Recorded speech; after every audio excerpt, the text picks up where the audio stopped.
దేవాని పూర్తిగా మార్చేస్తానని, అలా రౌడీయిజం నుంచి, అలాగే తాగుడు మాన్పిస్తానని అందరి ముందు ఛాలెంజ్ చేస్తుంది. అయితే అక్కడున్న తాగుబోతులందరూ ఏం మాట్లాడతారంటే, చూసావా భయ్యా, ఏ పెళ్ళామైనా ఇంట్లో తిడతారు. మీ ఆవిడ అలా కాదు, నేను దారిలో పెట్టుకుంటానని, నీతో ఉన్న ఈ చెడు వ్యసనాల్ని మాన్పిస్తానని చెప్తూ ఉంది.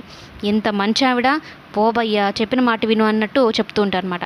అయితే తాగిన మైకులో దేవా పడిపోతూ ఉంటే మిథున పట్టుకొని బయటకైతే తీసుకొని వస్తూ ఉంటుంది. ఆటో కోసం చూస్తున్న సమయంలో భాను దరిద్రం కొద్దీ భానుయే వస్తుందనమాట అక్కడ. ఇక భానుని చూసి ఏంటి అలా చూస్తున్నావు, పో ఆటో తీపో అని కసిరేస్తుంది మిథున భానుని. అయితే భాను ఉండి, నా దరిద్రం కొద్ది నేను ఈ టైంకి ఇక్కడ రావాలా, వీళ్ళిద్దరిని ఇలా చూడాలా, అందులో నా ఆటో ఎక్కించుకోవాలా అంటూ కోపంగా నా ఆటో అయితే తీస్తుందనమాట. అయితే ఆటోలో కూర్చొని పెడుతుంది మిథున దేవాని.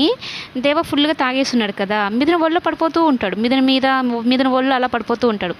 ఆ సీన్ చూసి భానుకి ఇంకా కడుపు మండిపోతూ ఉంటుంది. ఇవి చూడ్డానిక ఈ టైంకి నేను ఇక్కడికి వచ్చింది, ఎందుకు దేవుడా నాకు ఇలాంటి బాధలన్నీ పెడుతూ ఉన్నావు, వీడొకడు తాగేసి ఫుల్గా పిల్ల మీద పడిపోతున్నాడు అంటూ భాను డ్రైవింగ్ మీద కూడా కాన్సన్ట్రేషన్ మానేసి వాళ్ళిద్దరి మీద కాన్సన్ట్రేషన్ పెడుతుందన్నమాట. ఏం చేస్తున్నాడో ఏమవుతుందో ఏంటో అన్నట్టుగా. అయితే ఇంకా మిథున అలా పడుతున్న ప్రతిసారి దేవాన్ని జాగ్రత్తగా లేపి మరలా కూర్చొని పెడుతూ ఉంటుంది. ఎక్కడ కమ్ములకి వాటికి గుచ్చుకుంటాయో అన్నట్టుగా చాలా జాగ్రత్తగా కేరింగ్గా చూసుకుంటూ ఉంటుందన్నమాట.